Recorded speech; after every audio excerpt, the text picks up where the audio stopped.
The cab believed to be responsible for a deadly hit and run may have come from this area, and police are asking for your help. They're brand new condos here in Royal Oak that may cost more than your mortgage, but next, I'll tell you why they may be worth every penny. Some children may have been exposed to a dangerous chemical found in the soil at this popular park, which leaves some parents asking, how did this happen? Maybe you've seen these drones out and about, but soon you'll be seeing a lot more of them. That's because the laws that govern these drones are changing. If you're planning on heading downtown this week, it might be a little bit more expensive than you'd think. We'll tell you where to avoid next.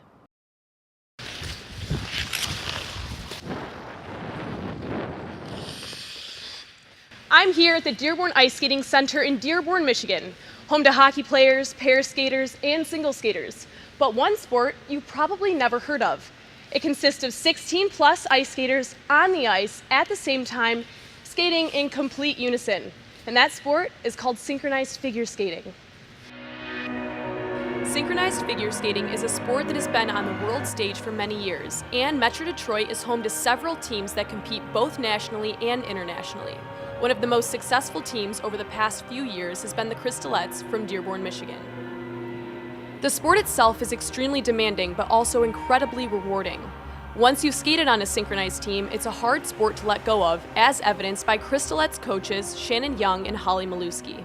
Well, we were both Crystalettes when we were younger in 1970-something, and we have went through the program as skaters, progressed through all the levels, and when we were in college, Shannon started coaching, went from one baby team to 3 teams, and then we joined forces, and we now have 11 teams.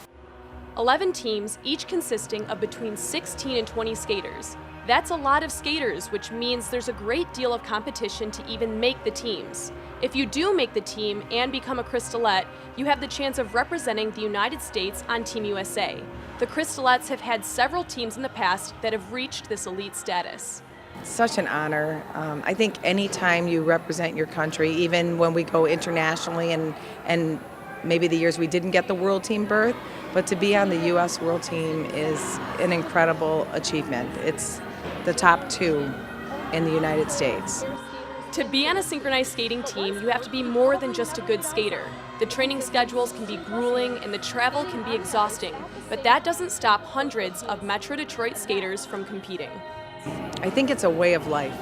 I mean, you sacrifice so much of time, money. You have to have so much tolerance of each other and situations, and oftentimes when they're skating, they're, what's important to you may not be so important to me. I may not understand that you want to miss practice for your grandmother's 95th birthday, and what's important to me is I have this study group that's going to be preparing for my college final exam, and they just have to honor each other's individuality and then come together at practice, put everything else aside, and get the job done.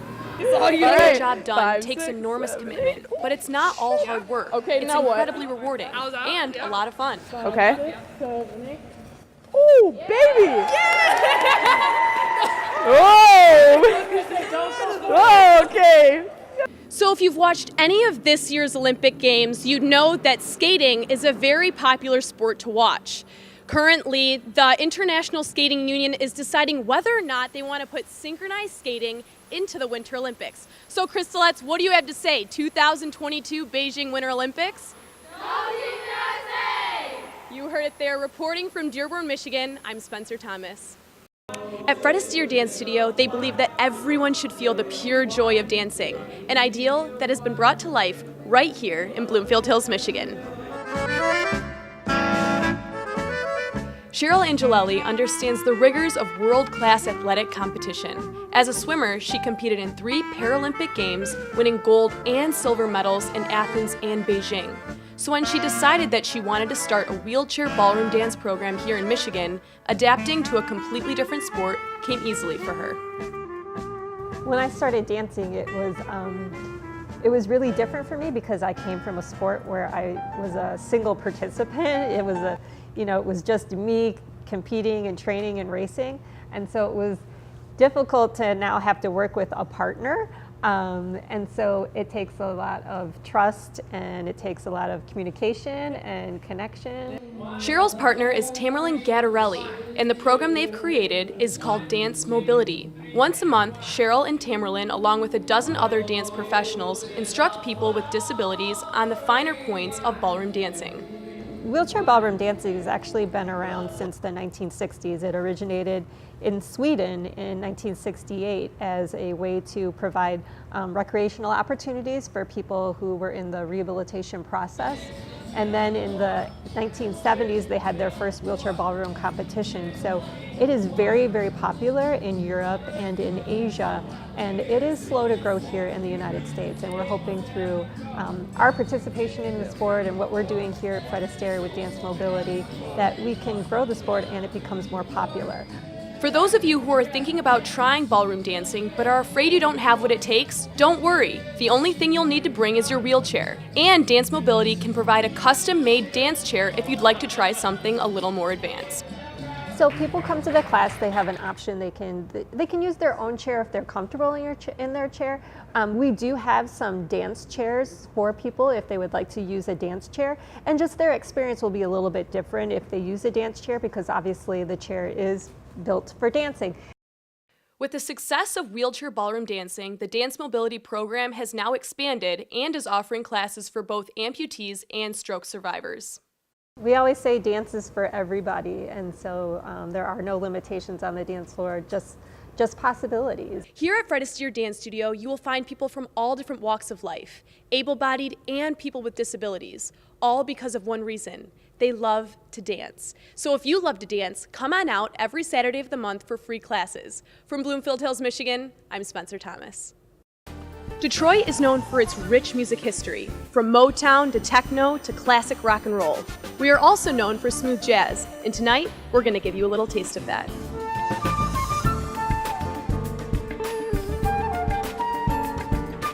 Alexander Zonchek has been performing the music that he loves for audiences for the better part of 3 decades. From huge music festivals to small, intimate venues, Alex and his band have carved a niche in an exploding music scene here in Detroit.